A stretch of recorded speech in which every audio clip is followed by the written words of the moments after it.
আমার নানি শাওরের বয়স 90 সুই সুই। বুড়া মানুষটার খিচড়ি খাবার আছে। এখন বুড়া মানুষের খিচড়ি না খেলে হবে? কখন কি হয়ে যায় কোয়া তো যায় না।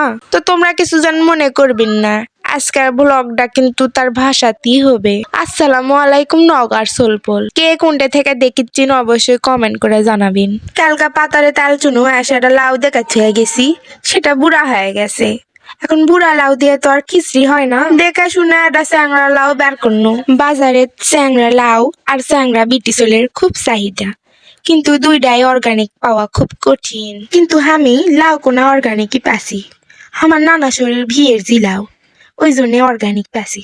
লাউ লিয়ে আনা সোলপলে আনন্দ করলো। আমরা লাউ দিয়ে ভিতরে খিচুড়ি পিকনিক খাবো। আমি এই লাউ দিয়ে পিকনিক খাবো। শক্ত কামত যা তুই লাউ কুটপা বসি মুই, এই শিরলোকটা করে নওগাঁর মানুষেরা। তো সেটাই হলো আমার সাথে। তো ভুকরা খাবিন, লাউ কুটবেন না?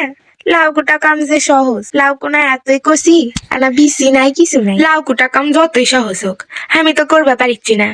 ভিডিও করবো না লাউ কুটমু, ওই জন্য তামানি লাউ কুটির চাই আমি বসে বসে ভিডিও করি। ওই জন্য হালি হাজারটা কথাও শোনাচ্ছে শহরের বাড়ির মানুষেরা, কিন্তু কথা তো আমার গাওত লাগবে না। আমার যে এখন ভিডিও নেশা মাথার চাপিছে। তোরা যা কর ভাই, আমি ভিডিও করবো তাই দেখাবো। 3টা ছাঁচি লাউ, 1টা মিষ্টি লাউ ভালোভাবে কুটে ধুয়ে রেডি করে থোয়ার পরে এখন হলো 1 পাল্লা পেঁয়াজ ছিলাম।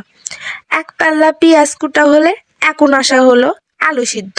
আলু ভালো করে সিদ্ধ করে সেটা সিলে আবার মোতা লওয়া লাগবে। এদিকে আমার মামি শ্বশ মোতাই লিচ্ছে আলু।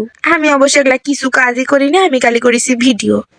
এখন ওই মতার ওটাতে আমার মাতার যে বাড়ি বানানি, এটা আমার ভাগ্যে ভালো। শহরের বউ হন আর গ্রামের বউ হন, শহরের বাড়ির মানুষের সাক্ষাতে যে বসা থাকবেন হাত পা গুটা, সেটা তো হবে না। কোথায় কোথায় আপনার কলজা কানা করে দিবে। আমার নানি শ্বশ একটা ডায়লগ দেয়, বিটি ছেলের আবার কিসের সোয়াগ, বিটি ছেলের কামের সোয়াগ। এখন কাম করবা পারলে তোমার সোয়াগ আছে, আর কাম করবা পারবেন না তো সোয়াগও থাকবে না। যত যাই হোক, গ্রামের মানুষ কথা শোনাক আর যাই করুক, কাজে কামে কিন্তু আগেও আসে সবাই। এই যে দেখেন, চৌকা বানা চৌকা রেডি করে একে ডেক তুলাও দিল চৌকার উপর, কি সুন্দর জালও ধরে দিল। এলা হচ্ছে গ্রামের মানুষের কাজের স্পিরিট। তার উপর আমার মামি শ্বশুরা ব্যান রকেটের গতি চলে বাবা, এত জোরে কেউ কাম করবে পারে? ব্যাটা চোল লাগে না, কিছু লাগে না।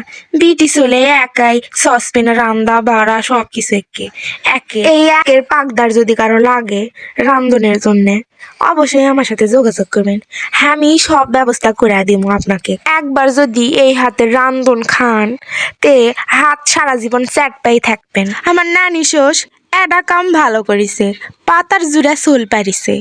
8টা বেটার 8টা বউ হচ্ছে, 8 বয়ে লাগলে কামে কাজে কাউকে দরকার হয়, একাই তামান হয়ে যায় কাম। ব্যারের মানুষের কার ধার গড়ালি আশা লাগে না কাম করবে। নানি আমার রানীর হালে থাকে, মুখ ফুটা খালি হুকুম করা, কাম হতে দেরি নাই কো। দেখো দিনি বাপু, এতক্ষণ ধরে যে এত কথা কনু, তাও যে মশলা কষানি হয়নি। এত কষালে খিচড়ি সদ হবে না, খিচড়ির বাপও তো সদ হবে। হোসে রে বা মামি হোসে, আর কত কষাবেন? হোসে না, তাড়াতাড়ি রান্ধো দিনি, খিদা লাগিছে, কতক্ষণ আর না খায় থাকবে। যে না লাউ কষাবার দিছে, এটা হিজড়া বুনালছে, আচ্ছা মাজা ঝুকাবা লাগিছে। মাজা ঝুকন দেখে মাথা গেছে ঘুরে আমাকে, বাবা তোর মাজা ঝুকন আর দেখবো না, তাড়াতাড়ি খিচড়ি হোক, খিদায় বাঁচিচ্ছি না। আমার কথাত কিন্তু ভুল থাকতেই পারে, তোমরা যেন ভুল ধরবেন না বা। আয়দা এদিকে খিচড়ি হয়েও গেছে, খায়াও ফেলেছি, খুবই স্বাদ হচ্ছে। আজ গাছ বাই বাই।